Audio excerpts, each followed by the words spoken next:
मुख्य है जिसपे भगवान गोपाल बैठे हैं हमारे। ये शिला जो देख रहे हैं अयोध्या के राजा हुए थे कुबलाश त्रेता युग में, जिनके संतान नहीं थी। वृद्धावस्था में कन्या हुई है, जिस कन्या का नाम रखा है उन्होंने कृष्णावती। जब कृष्णावती के पिता और पति युद्ध में मारे गए तो भगवान विष्णु के वरदान, इन्हें तपस्या की थी, एकादशी का व्रत धारण करके भगवान विष्णु को प्रसन्न किया और भगवान विष्णु से कैसी अचल भक्ति मांगी है कि एक थी माँ अहिल्या जिनको श्राप मिला था पत्थर के होने का, जिनका भगवान श्री राम ने उद्धार किया, और एक थी माँ कृष्णावती क्या वरदान मांगती है कि अगर इतने ही प्रभु मुझ पर प्रसन्न होना तो मुझे एक ऐसा वरदान दे दो, ऐसी अचल भक्ति दे दो आपकी कि मैं आपकी जूठन अपने ऊपर चाहती हूँ। मुझे ऐसा वरदान दे दो कि मैं पत्थर रूप में शिला बनूं और आप मेरे ऊपर बैठ के भोजन करो और आपके प्रभु जो झूठन मेरे ऊपर करेगी ना उसी झूठन में मेरा उद्धार हो प्रभु, ऐसा मैं वरदान चाहती हूँ। भगवान विष्णु ने प्रसन्न होकर तथास्तु बोला है, वरदान दे दे, लेकिन साथ में एक बात बोली है कि मैं तुम्हारे इस वरदान की पूर्ति अभी नहीं कर सकता, क्योंकि मुझे त्रेता युग में ना तो मेरे अभी अवतार लेने का समय है और मैं अवतार लूंगा भी तो मुझे राम के रूप में अवतार लेना है, मैं मर्यादा के बंधन में रहूंगा। लेकिन द्वापर में जब मैं योगीराज कृष्ण के रूप में जन्म लूंगा तब मैं तुम्हारे इस वरदान की पूर्ति करूंगा। तो भगवान नंदगाम से आए हैं, गैया चराते हुए ऊपर पहाड़ में गैया छोड़ी है। कन्या रूपी शिला के लिए भगवान सखाओं से कह रहे हैं कि देखो भैया सखाओ, ये जो दूर तुम्हें चिकनी शिला दिख रही है ऊंची, आज शिला पे कोई ना बैठे को ध्यान रखिए भैया, आज शिला पे मैं बैठूंगा, क्योंकि भगवान को पता थी ये एक भक्ति की भावना थी।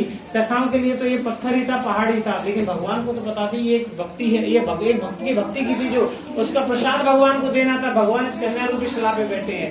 थालियां नहीं बनाई थी तब तक, जब भगवान यहाँ बैठ गए थे सखाओं ने भोजन लगा लिया, कोई माखन लाया, कोई मछली लाया, कोई फल लाया, कोई छाछ लाया। बीच में आप देख रहे हो ये बीच में भगवान बैठे हैं, साथ में सखा बैठे हैं। ये इस्कॉन मंदिर की तरफ से प्रसाद दिया गया था दिखाने के लिए कि भगवान ने संकेत रूप में ऐसी लीला की थी। हमको नहीं पता भगवान ने क्या खाया था, कंदमूल खाए थे, छाछ खाई थी, क्या खाया था हमें नहीं पता, लेकिन भगवान जब यहाँ बैठ गए सखाओं ने भोजन लगा लिया तो सखा कह रहे कि लाला तो पे थाली ना है, ना तो पे दोना है, ना पत्थर है, तुम अपने भोजन में रखे वो काय में। तो भगवान ने क्या किया है, इस इंद्रसेन पर्वत पर ऐसे हाथ फिराया है, बड़े भैया बलराम के लिए थाली प्रकट कर दी। एक थाली खुद अपने लिए बना दी, एक कटोरा खुद के लिए और एक कटोरा बड़े भैया बलराम के लिए बना दिया। जब सखाओं के साथ यह भगवान भोजन की लीला कर रहे थे, सखा भगवान को खिला रहे थे, भगवान सखाओं को खिला रहे, जो प्रेम की जो लीला हो रही थी ना, उस प्रेम की लीला में भगवान ने अपने मुख से जो झूठन कराई है, उस झूठन गिरने मात्र से ही राजा की बेटी का उद्धार हुआ, क्योंकि कृष्णावती मैया चाहती ये थी कि प्रभु आपकी झूठन मेरे ऊपर गिरे और आपकी जो झूठन मेरे ऊपर गिर जाएगी ना प्रभु, उसी में मेरा मोक्ष है। तो भगवान कृष्ण ने उस प्रेम की लीला में, उस भोजन की लीला में अपने मुंह से झूठन गिराई है। झूठन गिरने से ही राजा की बेटी का उद्धार हुआ, इसलिए इसका भोजन स्थली के नाम से जाना जाता है। बोलिए राधे राधे। भगवान ने भोजन कर लिया तो ऊपर दूध छिपके दूध पिया है भगवान ने छिपके दूध पिया। सखाओं के साथ छीना जबकि हुई है, दूध फैला था, भगवान दूध की धार का दर्शन ऊपर भोजन करके अपने मनोकामना। और यहाँ क्या है? बोलिए